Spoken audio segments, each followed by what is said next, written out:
So mostly coaches say try to eliminate those feedings, right? And I always say look at your baby. Don't just be like, okay, that like we have to get rid of everything. Look at your baby. There are some certain criteria you need to be aware of in order to even get to the point of like making that weaning process successful. So, with that being said, you cannot wean your baby if they're not even at 12 pounds. That should be, a must. If your baby doesn't even have 12 pounds, don't consider weaning those feeds at night.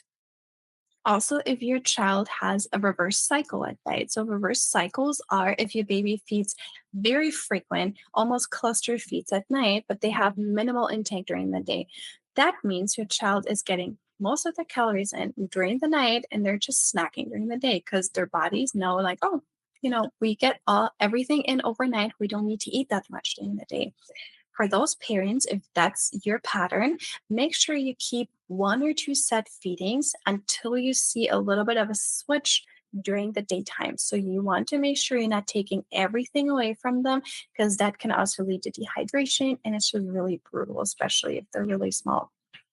Once you see that they're actually increasing their milk intake during the day, that's when you can go down to one set feeding a night, and then it's totally up to you.